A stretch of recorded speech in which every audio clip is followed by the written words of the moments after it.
Welcome to another exciting episode of Many Hats of Business, the podcast. I'm your host, Tanya Gordon, and I'm thrilled to have you with us today. On this podcast, we explore the realities of business and the many hats we have to wear. I'll be speaking to some fantastic business owners about their journey to where they are today, in the hope that they inspire you to go through the tough times so that you get to relish the rewards having your own business can bring. Before we jump in, a quick reminder to subscribe, rate and leave a review if you enjoy what you hear. Your support means the world to us and helps Many Hats of Business, the podcast, reach even more curious minds like yours. Alright, let's get started. Get ready to be entertained, informed and inspired. This is Many Hats of Business, the podcast.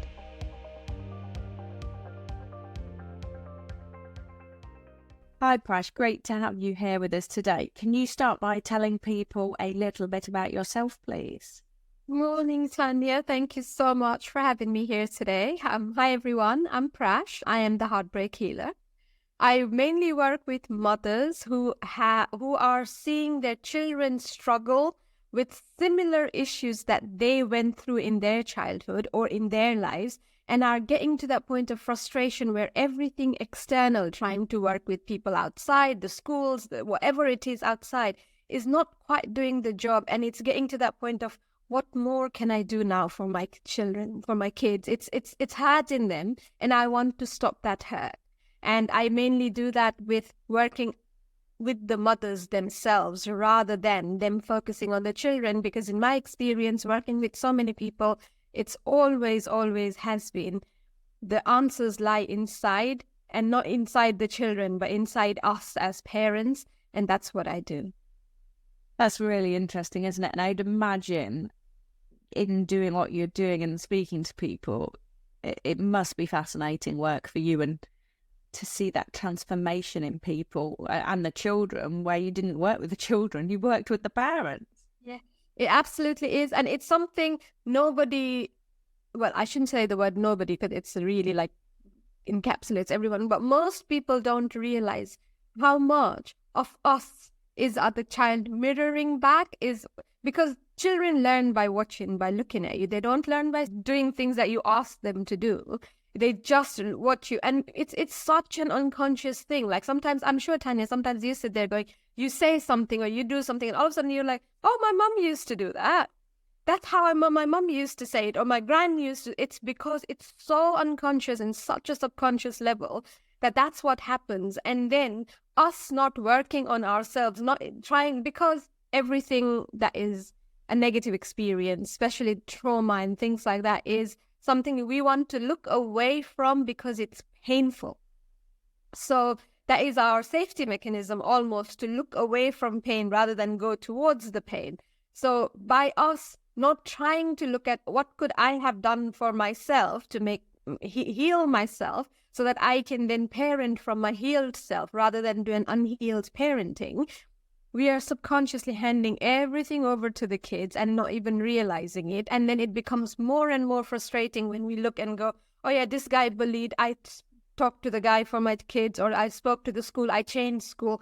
But this thing keeps repeating itself. What is going on?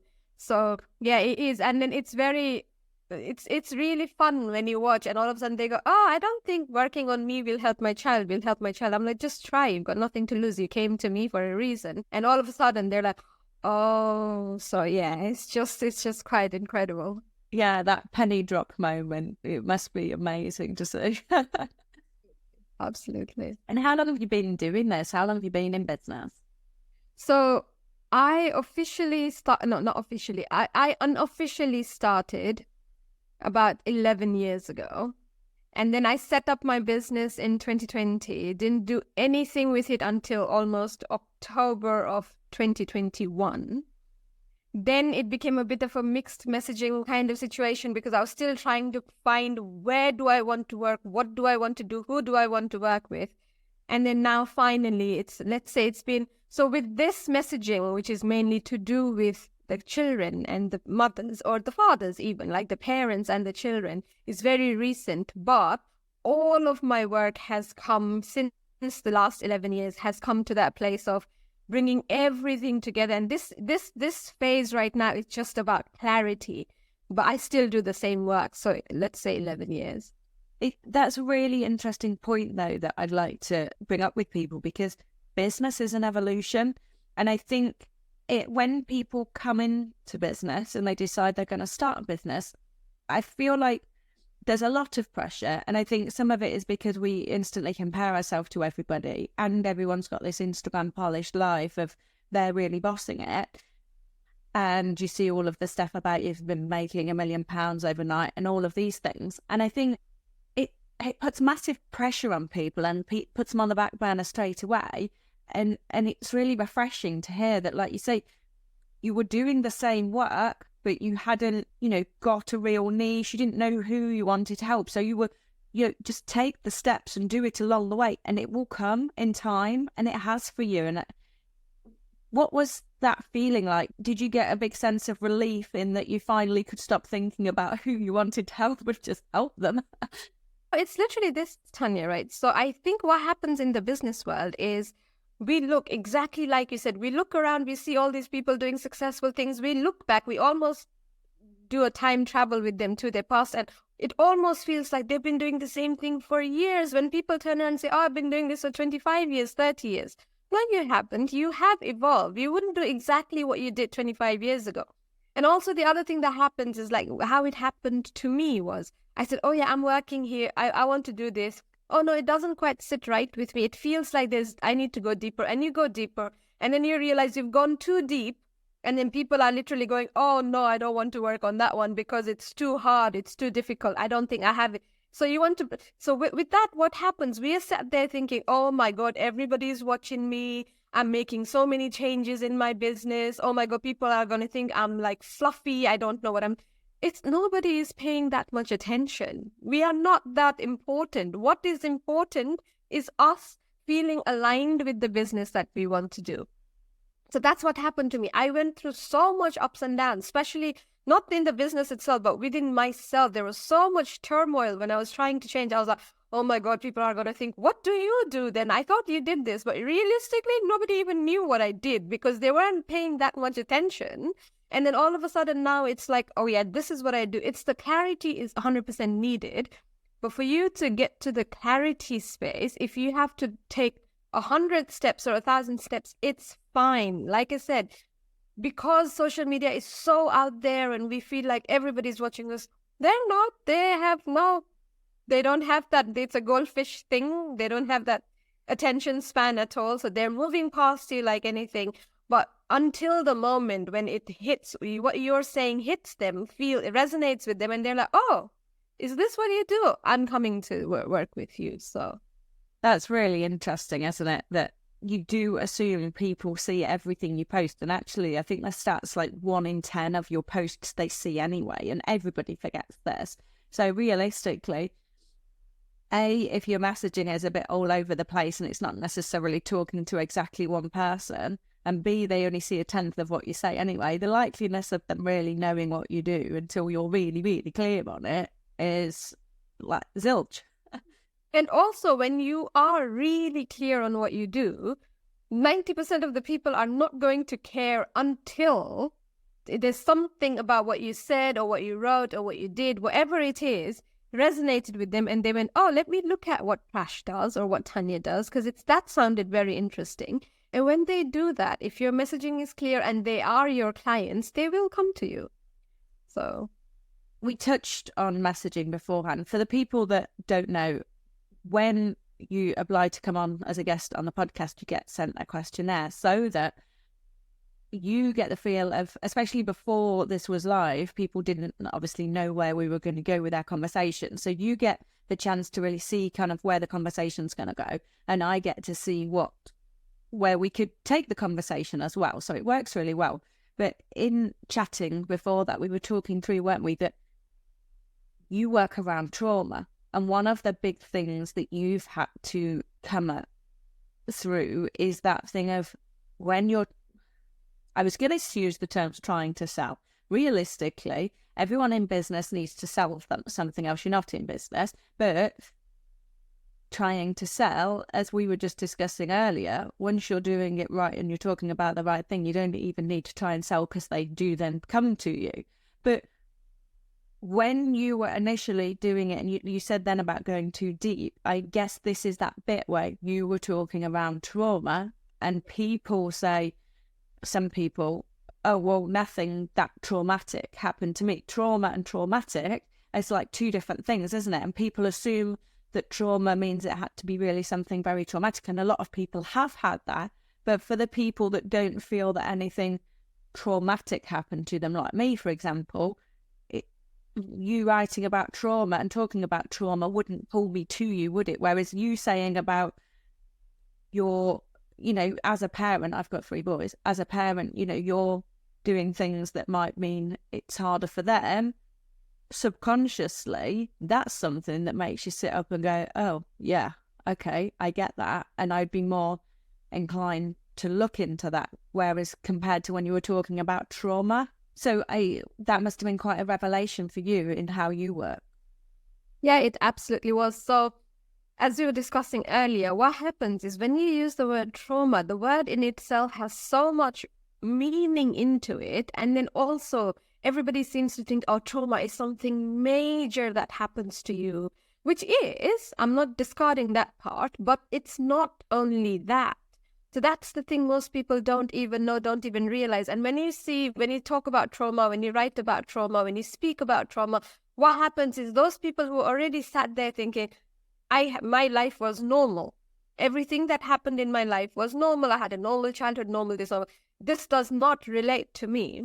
I have quite a few of my clients who then came to me for something else, and then when started working, realized, oh, I even did a talk for NHS a couple of months ago, and it was regarding trauma. I was giving the talk, and then in the end, the questions were all like, I didn't know that. Oh, all of a sudden I realized this happened. I am yet to come across anyone who I work with, who I talk to, who I have a proper conversation with, who has not had some form of a traumatic experience. And people tend to forget that. It's not they forget that you don't even realize it. And that's where the clarity of my messaging needed to come.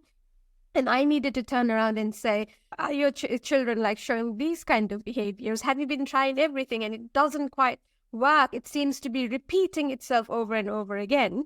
If yes, then come and have a chat with me. And that completely changed everything, because I was no longer almost repelling people by using words like trauma, pain, abuse, whatever it is, which made them want to look away, either as their mind said, oh, you know what, let's not go there. It's a safety mechanism. It's a coping mechanism. We're not going to look. Or it felt like, no, none of that ever happened to me. But have a chat, have a conversation. You don't know, because that's what our mind does. It's so good at keeping us alive and keeping us safe that most of the things get almost polished over anyway.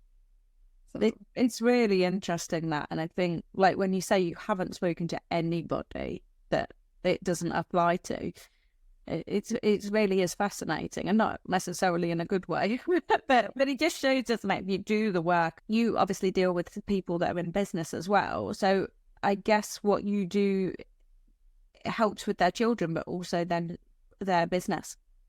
Think of it this way, Tanya, right? Imagine you have a business, it's successful, it's going somewhere, you're doing things, and all of a sudden something happens to your child, whatever it is, and it takes all your mind and focus away from your business into the children. You're trying to make sure they're okay, this, that, blah, blah, blah. And then something happens in your relationship, something happens in your personal life. It all affects the business. I'm not going to turn around and say, work with me and your business will flourish. That's not it. Why? Because I don't work on your business. I don't know what your business is. I don't even need to know what you do.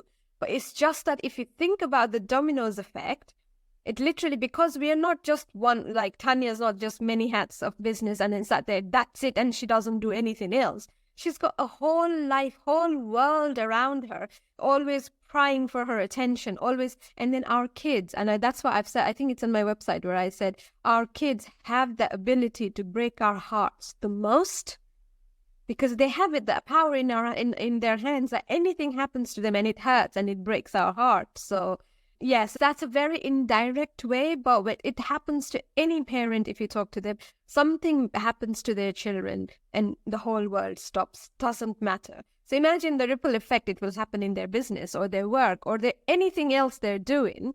is because the focus is gone. You can't even focus on anything anymore because you need that sorted first. And then if you are trying to do something like content creation, because a lot of people struggle with that anyway, and you really have to be, you've been working on your messaging to talk to the right people. If you're not in a good space and there's some stuff going on behind the scenes, to sit there and go, I'm going to create really good content that's going to talk to people and then be on social media and be social is very difficult, isn't it? Because social media isn't just about post and run. You have to engage. Yeah. And also, there's two things to this one, though. One is it'll be very difficult to show up and do what you think you should be doing, like putting out these brilliant posts, and like 90% of the social media is polished anyway. But at the same time, when something like that is happening and you're vulnerable enough, you're okay enough to share and say, something's going on in my life and I'm not quite there yet. Like, I don't think I should even post this, but my heart said do it. So this is what's happening. Not the whole event, obviously, but this is what I'm going through. I'm struggling right now. That also attracts people because people want that authenticity, that authentic you, almost, because it's not true. It's not true that everything all the time is polished. No matter how much work you do, no matter who you work with, no matter how much healing you've done, doesn't matter, because it's not possible, because it's a flat line otherwise. If you are always polished like this, you're dead, because it's a flat line. You need the up and down. Yeah, you do get the ups and downs. It's funny, a while ago I shared my turnover for over the years to show that like growth as well isn't a straight line. And it was funny because when I looked at it, I could pinpoint dates as to when years didn't go as much and things like that. And it was because things like, oh, I had children, and you take time, you're taking a bit of time out and your focus isn't on it, or I got divorced, or, and then COVID. But it was really interesting to look at it and to be able to kind of pinpoint some of those bits to events that were happening in your life. And you can't ever look at your business totally separate from your life, because like you say, whatever's going on in your life does affect the business. And you can't beat yourself up about what is happening in your business when you're dealing with something bigger, because we're human, aren't we? And we always will be. Absolutely. And then this is something, I watched an Instagram live a little while ago, and this one thing the person said really, really resonated with me. And they said, we all seem to look at our businesses, especially as businesswomen or businessmen, is we look at our business as a separate entity, almost like that's my business, this is me. But our business is an extension of us, and whatever is holding us back, whatever is affecting us, whatever is going on in our lives, the business will show us first, because it's almost like that soul contract we have with the business, where the business will be like, okay, I'm not going to, like, let's say, for example, your income is really low. It's because maybe you have blocks in your like finances or whatever it is, but your business will replicate, almost mirror what you think about yourself, what you feel about yourself. It's everything that has happened to you in your life. The business almost mirrors it back at you and says, this is working, this is not working. You need to look, but don't look at the business, look at you. That is really powerful, isn't it? And I can just imagine that work on yourself to go to that deep level. I think some of us, we do stuff on a surface level, myself included, and I'm very aware of things and I'm very self-aware, but some of the stuff you uncover you don't know about because your conscious has covered it up. So you can't possibly be aware enough to see it without that delving deeper. Yeah, and it's really fascinating when you look at your business, and if you forget that it's a business and look at it as something with a soul or a life of its own, you will see it reflecting back to you. This is where you have issues. For example, in my case, initially when I started, the messaging all over the place, you could see you will see the dips, the highs, the lows, and you sat there going, oh. And then it's not about me going, oh, I need to get my messaging, get my business great. It's about me sitting back going, what do I want my messaging to be? Yeah. What do I want to, what feels aligned? How do I want to work? And when that smooths out. It's really incredible if you really look at it that way. Yeah, that is brilliant, isn't it? I just think it's one of those really enlightening things for people to like look into deeply. Why did you want to set up your own business? So to be honest, I think like almost everyone, it was that point of I want to be my own boss, have my own freedom, want to do my own thing, like take time off when I need to. All of that was there. But when I first registered my company with the company house, for me it was like I want to be a business owner, and no, that's it, nothing else. I wasn't interested in anything else. But because I'd been doing the work from so much longer before that, all of a sudden it felt like a viable option. If I am to sell me, for example, to you or say something to you, it's difficult as a person. But when it's a business and you have a message and there is a message you want to go out and give to the world and help people, it's so much easier as a business rather than a personal thing. So that was one of the reasons why when I started looking at the people I'd worked with before as a person, not as a business, and then realizing that how much impact it's having, and I wanted for it to go bigger, then I'm no celebrity. So then what do you need? What is the next step that I needed to then be able to say, listen, this is what I do, this is my messaging, was to then need a business. So yeah, that's really interesting that you felt it was easier to give your message as a business than a person, because it's less, if someone didn't agree with your message, I guess there's less personal attack because it's the business. Yeah, no, and also it's not only about like the attacks and things like that. My mentor used to give this example a lot, so I'm going to give that. So if you go out into the street just now and say, oh, listen, give me some money, right? To any random stranger, give me a pound, give me a penny, give me 50, it doesn't matter. 99% of the people won't even look at you. And for you as well, it feels like what am I asking for, right? But if you have this hospital charity thing in your hand, let's say a cancer research charity, and you're shaking it, going to people, oh, this is for the charity, give some money. Then people not only give money, you feel good about asking that, right? In a sense that then that's the I thing and the we thing. Charities is a we thing. We want to make a difference. We want to change the world. Let's do something as an us. There's such a big difference between an I and a we, that doing it as a business, a we thing where we help people, we want to do this, this is the message that needs to go out. It's very different to I want to help people, I want to do this. It's almost that. Yeah, I think that's really good, isn't it? And I think you saying the I and the we thing as well covers some people really struggle with the perceived egotistical side of, like you say, I want to help people do this, I want to help people do that, buy from me. And I know I've worked with people before that struggle with selling, and one of the people I was working with was in financial services and did a lot of mortgage work for people, but always struggled to sell the protection. And that was really interesting for me, because I had her reframe it that you are helping people, because if the worst happens, they have cover for their income or for their house and things like that, that if you haven't sold it then they haven't got that. So you're not selling them something, you're doing them a favor by giving them, giving them access to a product that's going to alter their life in the worst case scenario. Yes, you don't want to have to use it, but it is interesting, isn't it, that people can be so blocked around selling because they think, oh, I'm selling something. But actually, and it's the same with what you do, you are giving people access to something that's going to alter their life. Yeah. So I like with the mortgage thing, like you said, it's literally almost like, oh, but they're already, I don't want to sell it, but if it's not, you don't sell it if you don't want to, but at least give people the option if they want to get it.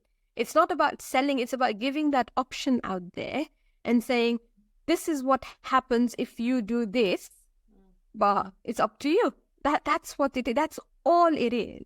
Yeah. I mean, but some people get to this block around the fact that they feel like it's selling, and then they don't even mention it. So they're not even putting it out there for that this is available if you want it. Do you feel like your business is doing what you set it up to do, what you wanted it to do?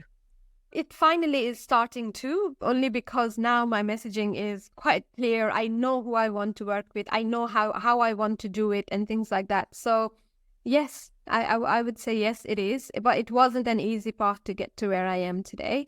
It could do better. I'm putting it out there that it probably will do better now, because with more clarity, with better messaging, with everything, it will attract the right people.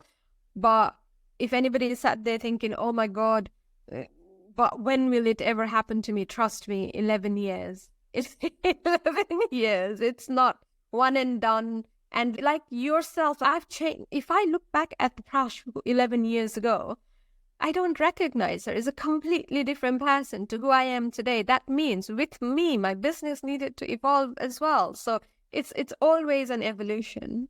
That's such a valid point, and it's something I talk about quite a lot. I don't recognize the me from 2020. You know, that's like 4 years ago. It's huge, isn't it? And I think sometimes when people are coming into the journey for the first time, you can't know what you're going to be like in 5 years. So it's very difficult to try and predict that, isn't it? Because, you know, if you look back, and anyone can do this at any point of their life, whether they're a business owner or not, look back to you were 5 years ago. Do you recognize that person? Like hazard a guess, even if you feel like nothing's changed in your life, there's still stuff that when you look back, you think, God, I wouldn't do that now. I'm so different to that. And it's really interesting, isn't it? It's the growth factor, isn't it? You grow, and with you, the business grows as well. The business changes as well. What you agreed with 10 years ago, 5 years ago, probably you don't agree anymore, because you've had that learning process. You've had different experiences. It's a very different thing to what I'm sure you've done it as well, Tanya. Sometimes when you go to either business event or whatever, they always say to you, okay, visualize yourself 10 years from now. Who are you with? What are you doing? How are you standing? What things are you doing? Yes, have that kind of visualization. Have it in there, but don't expect it to go exactly like that, because the end might be there. It probably will happen, but how you get there is going to be 10 steps back, 2 steps forward, 15 back. So yes. Yeah, there's no straight line, is there? There's no straight diagonal line up. It just a little curl in the middle there to throw you off. What has been your biggest challenge so far in your business journey? Is it that messaging piece? Yeah, it is. And then also, without the proper messaging and without the clarity, it did feel like selling. And I'm like I'll say 90% of the people who don't like to sell, because sell is also another word which has this big, intense energy around it. I think it started with the salesman, door-to-door salesman, and the car salesman who made it all icky, pushing sales and things like that. And that's why we always feel like, oh, I don't want to sell. I don't want the person to feel pressurized. I don't want them to think I'm selling to them. But I recently went to this event with Vicky Chisholm, and it was a business networking event. And there, when she said, take the word sell away, because it already has that worldwide negative energy around it, so it probably won't change. Just think of it as an invitation. Invite them to explore, invite them to see what would happen. So my biggest issues with business has definitely been not getting to that point of understanding, with all this experience and knowledge of what do I really want to do. That was a long-term thing. And then because of that, as the hindsight also, it was the sales part that really, but then now they both seem to go quite okay hand in hand. Yeah, and it's interesting, isn't it, that the combination of those two can make a real difference, can't it? And I think that thing of inviting people to have an opportunity to investigate more what it is you do than selling is really beneficial for people that they're not from a selling background and it doesn't sit right. I think we were talking about it briefly earlier, weren't we, that coming into, and it's one of the reasons I do what I do, you know, people come into business without they're very good at what they do, but they don't have some of the skills they need to be a success in business. Because if you're not from a selling background and the whole thing really gives you the ick, it's very difficult, isn't it, to make any money? And like we were talking earlier, if you don't sell in your business, then it's just a hobby. Yeah.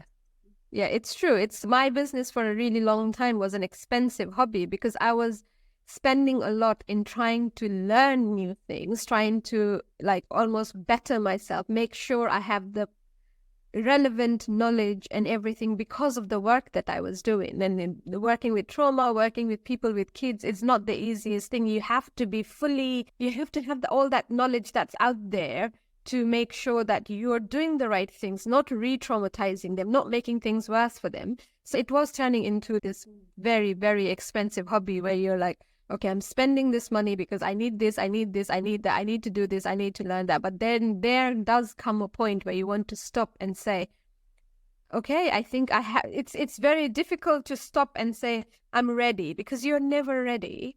But then it's also within yourself to have that strength to turn around and say, let me try this first and see, because I can easily learn so many things myself, like go out there, spend the money, learn. But if I'm not putting it into practice and it's not giving me the ROI, then is it really what I want? Or is it just me saying to myself, I want to do this, but I can wait until I'm ready? Because you're never ready. That's been my experience. You're never ready.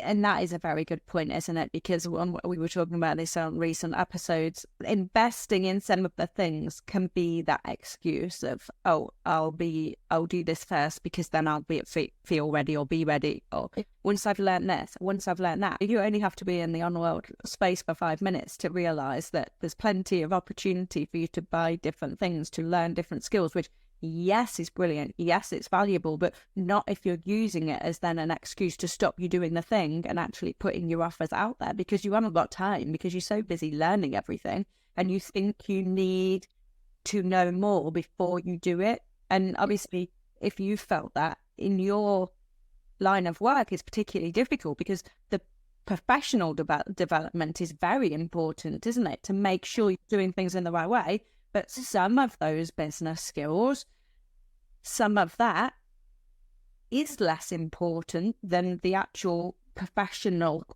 qualifications. It can come later. Yeah. And also what I would definitely say is most people, when you have, let's say, for example, you've spent money, you're doing this course, just doing a course never changes anything. Just as soon as you start, whatever it is, the program you're doing, start implementing it. And the only way you can implement and apply is if you then start attracting the clients, start working on them. You learn from here, and you know, the easiest way to learn is to teach, almost. So if you're learning this and you're implementing this on this side, you'll gain confidence while you're still gaining the knowledge. And that is the best way to do it. Yeah, you're right. And also, you've still got the support of the thing that you've bought, haven't you? Whereas you come out, if you wait till you've ended it, and then you're like, well, I'm still terrified to put my offer out there. You're not going to sell it, are you? Because you're not going to put it out. Exactly. What would you say has been the best decision you've made in your business? To start before I felt I was ready. I'm glad we were talking about this for a little while, because I genuinely, when I first set up my business, I only set it up because, I want to have a company, I want to be a business owner, but I was already doing the work as a person for a long time, and none of that time I felt ready. None of that time I felt like I was equipped enough. Even today, with so many certifications under my belt and everything, I still feel like it's not enough, especially because the work I do, the people, the problems, unique people, unique problems, unique issues. And you start there going, oh, I've not dealt with this one before. I've never had a conversation like this before. But then what you do is you just go deep inside and go, it's almost trial and error. You're like, okay, we're going to do this because in my experience, in my expertise, I think this will work. And it does, because it's just a matter of me knowing that, having the confidence in myself. So starting before I even felt like I was ready, I had the things, has been the best thing I ever did. It's funny because there's some sayings in business that get bad reputation at certain times. And one of the ones I'm thinking of particularly is fake it till you make it.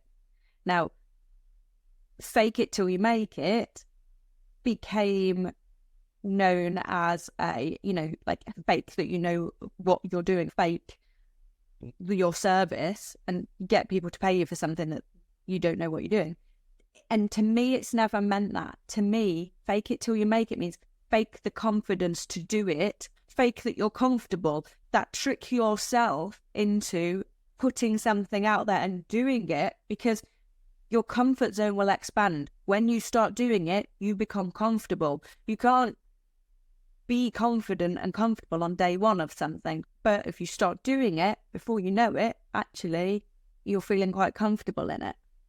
Yeah. So for me, fake it till you make it is, when everybody says, oh, this person's an expert on this, everybody is an expert in a topic or a field that you work in. And I'm saying this out there straight because when you're in a room full of people where let's say, for example, in my case, I know a lot about trauma. I've done so much work into it. I know a lot about parenting. I've done so much work into it. I understand the ins and outs of how our brain and our mind works, and even the connection, mind-body connection, where something traumatic or an event happens that blocks the connection. I know so much about it. I go into a room. I am an expert in that field because I've put my life, my soul, my heart into it to learn about it. Doesn't mean I am the expert, but I am an expert. So that's what you need to take with your business. Whatever you are doing in your business, if you can go into a room and talk to people about that particular thing, you are an expert.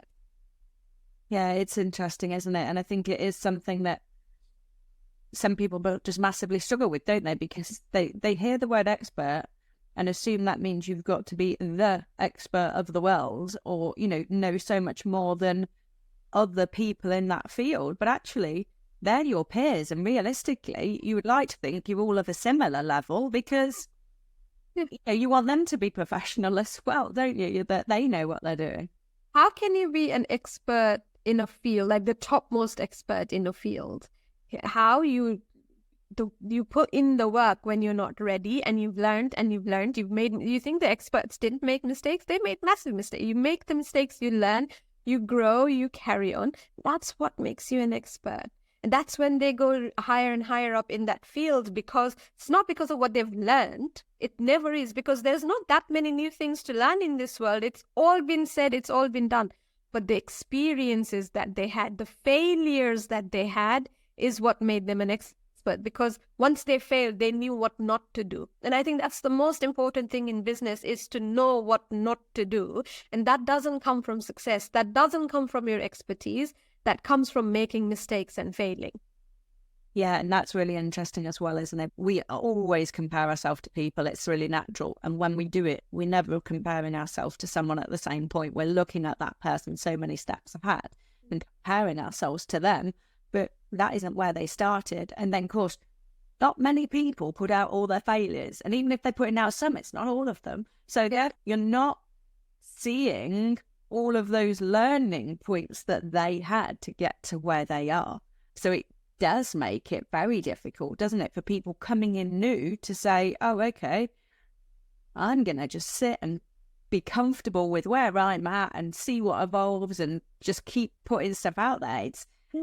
But inherently, we try to protect ourselves, don't we? You know a lot about this, and like to try and protect you, you're going to protect yourself from that, because it's so difficult to put stuff out and go, okay, this might fail, but I'm okay with that because I'm going to learn from it, because you still feel like you've just put this out into the big wide world and your friends will see it, your parents will see it, and everyone will see it. And you instantly feel that people are going to think that you failed and it's a bad thing, or you create a narrative in your head that doesn't serve you. Yeah, it's like we are so scared of people judging us. And it's normal. It's normal, because as humans, we want to be accepted. We want to belong. We want to be a part of a community. And judgment comes from that negative place. But like we said in the very beginning of this conversation, when the conversation started, those who are judging, really like the near and dear, like the closest ones, who are like, oh, why are you leaving your job and starting a business? What if it fails? Oh, yeah, the job gives you pension, this, that, blah, blah, blah. We need to block, not like block them as in people, but block what they're saying out. But apart from that, nobody else is sitting there going, oh yeah, okay, Prash, today you did this. Ugh, you don't know what you're doing. Oh, tomorrow you tried something new again. You don't know. Nobody is doing. Only people who are judging us is us. Only people who sat there saying, is our brain. It's the negative, the negative Nelly inside your head going, you don't know what you're doing, you're stupid, you'll fail. Look at all these people around you who are doing brilliantly. And all those people who are doing brilliantly have their own negative Nelly saying, you're stupid, you're fake, you're doing this. It's just, we just need to understand that these things, they like to isolate us in the name of keeping us safe. But we just need to sit there and say, you know what, I'm going to try it anyway. If I fail, if people judge me, fine, I'll just cover my head for a couple of months and then it will be a thing of the past. Imagine all these big things that's happening to celebrities, right? The thing that came into my mind just now was Amber Heard and Johnny Depp thing. Imagine how big it was. Everyone was invested, this, that. Nobody is talking about it. Nobody cares. If that is what happens with people's attention to them, they don't care about me. I could fail like 1,000 times. They still wouldn't know that I failed 1,000 times, but I would have learned. Yeah, that's amazing, isn't it? And I think it's that feel the fear and do it anyway. I did open water swimming the other day. Yeah, I suppose. And I was terrified. This big, horrible, deep quarry with fish and divers. And, you know, the worst thing, I was dreading that, like, a fish had touched my foot or something, I'd feel it. But interestingly, I didn't think about fish really when I was there because there were divers under there. And I thought, if someone comes up just near me, I am going to, like, die because the shock will kill me. And, you know, I survived and I enjoyed it. And yes, I was terrified and really nervous. I felt sick on the way there, but I did it anyway, because if you want something, you got to go towards those goals, regardless of how horrible and scary it feels at the time, because you're not going to get the goal if you don't feel the fear and do it anyway. If you don't even take the steps and don't even try, you're always going to fail. But if you do take the steps and do try, do give it your best, do try and see where it leads you, all of a sudden you might actually realize that's not the goal you want. Your goalposts changed. But it's okay. You're at least moving forward. Yeah, that's true. And one of the things, I talk about it a lot, the goalposts do change. And that's why, you know, it's difficult in business, because one of the things I often struggle with is celebrating my achievements along the way, because you do something and then the goalposts have moved, or like in that thing of the business evolution, it's never finished. So, you know, like for me, I launched a podcast and I was so proud of doing that.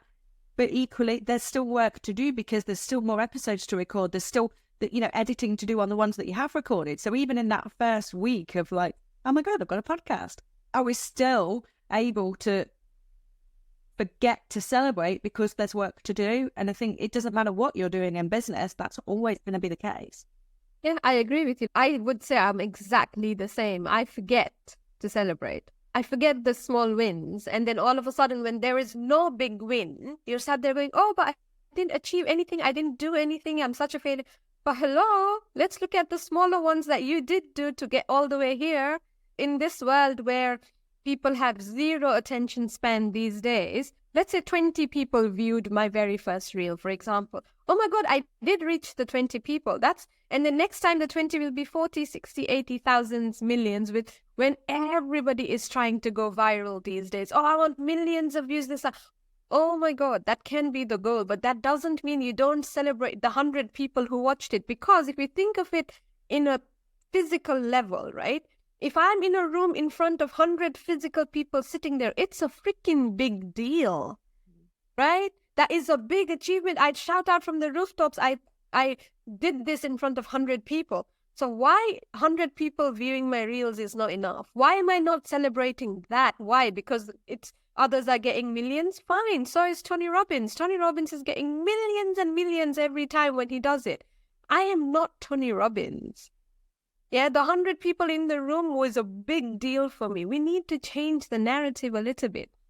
Yes, I want to go viral. Everybody does. Yes, I want more people to see that. But it has to start somewhere.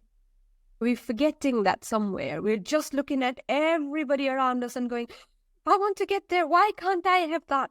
Oh my God, when they started, they were getting 20 views too. Yeah, it's so important, isn't it? Do you have any set routines that you follow to help you in your business or to help your motivation? Because I'm of the mindset that no one can be 100% motivated all of the time. And that's why consistency can massively help, can't it? Yeah. The routines for me, so it fluctuated a lot. Like, there's so many things people say, oh, have a gratitude diary, have this, have that. I did it and then it fluctuates, and then I do it again and then it fluctuates. But now I've really started sitting down with my journal first thing in the morning when I wake up. And it has made a big difference, because it is so true when people say our businesses is normally reactive, right? The moment I pick up that phone, I'm always reacting to someone else, something else. So I've started not touching my phone first thing in the morning. And I just sit, I get up, I do my things, and then I go back, sit down, and then I journal. Just like maybe sometimes for 5-10 minutes. Sometimes it flows and it goes for a bit longer, but it has really started helping me, because it's almost like I put down my fears into that journal, like almost like, oh, but I'm scared of this. And then the thoughts that come, the feelings that come when you started writing that journal has actually given me next steps is into like, try it this way, which is incredible, because all our lives we look for, especially in business. And if you've never done a business before, if you've never established a business before, what we try is look for someone else to come and save the business for us. Look for someone else to come and hold on to our hands and go, oh, do this instead. This is the next step, right? But it has to come from here. And that has started really helping me. And that's been my routine for a little while now. And I just love it. That's really, really helpful for people, isn't it? And what you said about you tried other things first, because it is about finding what works for you, isn't it? Because it's great that people give us this information and we can like try different things.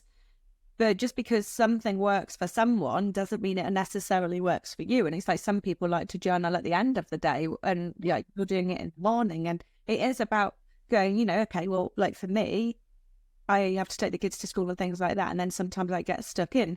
Is there that time that I could go, okay, well, I'll do this? Or, okay, well, maybe I could do it at the end of the day and things like that. So it is that thing of making something work for you. And it, like you say, you're looking outside of you for people to come and save the day and help. But actually, look at what you can do for yourself and how you can make it work for yourself to help you. Yeah, absolutely. So I know you know her, Shari Thompson. She is my human design coach, and I'm doing the certification with her. And she does say it all the time. She feels like should be taken out of the dictionary or our verbiage, because we are always doing what we think we should be doing. There is no such thing as you should be doing something. Right? You should be doing it in the morning. You should be waking up 5 o'clock in the morning doing that. No shoulds. You do what goes well with your day, and it flows into your day, because that's what will make it easier to do, and that's what will make you want to do it. If you sit there going, oh, I'm a night owl. I don't go to bed before midnight, sometimes 1 a.m, but I can't wake up too early in the morning. So if someone turned around and said to me, you should be waking up at 5 o'clock in the morning and doing this, I'd slap him, because I can't. I would not function at 5 o'clock in the morning. So there is no shoulds. And I certainly wouldn't be functioning by 2 o'clock in the afternoon if I had functioned this. Yeah. Exactly. So. Yeah. I'd be asleep when I was supposed to pick my kids up from school. Exactly. No, that's absolutely brilliant. And thank you so much. What I really love to leave people with on this is a book recommendation, because, whilst we've said the answers are in you, I love that absorbing information. So is there anything you recommend people read? So when someone asks for book recommendation, I always give them the book Conversations with God by Neale Donald Walsch. It has nothing to do with religion, and it also definitely doesn't have anything to do with business. But that is one book that saved my life when I was in a very dark, depressive state. The book that almost made me want to get up and do something about my life, do something with what I have here. So I always recommend that book. And yeah, so that would be my recommendation. Conversations with God, Part 1 by Neale Donald Walsch. That sounds like a really useful book that everyone should read. And it's have it on your bookshelf, isn't it, as well, for like being able to go to at a time where you need it, because these things come up at various points in our life, don't they, where you're just suddenly having this struggle. And it sounds like a great book to read. I'm going to add it onto my list. Amazing book. Amazing book. And it's funny, isn't it? You said it got nothing to do with God, and it sounds exactly like it would have. And obviously, yes, I assumed it wouldn't be business related. One of the things that I think is very important for us as business owners is that personal development piece. And, it's interesting because a lot of people are doing CPD accreditation for their courses and things now. But actually, once you're a business owner, nobody's checking your CPD unless you're in an industry where you have to cover a certain amount of CPD. But it is really important, isn't it, for us to do that and to keep moving forward? Yeah, absolutely. It's certifications and things like that. It's not only you do it to cover your back almost, but it's also because when you do that, it gives you that little bit of a different confidence, like, oh, I've done this. I know what I'm talking about. I've learned from someone who knew more than me, and I'm putting it into practice. So, yeah. But that's why with things like this, it's more that learning more about yourself, isn't it? And being able to help yourself when you need that help because you've read something that can teach you that. So that's why I particularly like it. So thank you so much for joining us today. I'm going to put your links below so that people can come and find you and follow you as well. Absolutely. Thank you so much for having me today, Tanya. Thank you. Thank you. Thank you for joining us for this episode of Many Hats of Business, the podcast. Your support means a lot to me. If you enjoyed the show, please share it with your business friends as they may find it useful too. If you hit the follow button, you'll be first to know when a new episode lands. See you next time.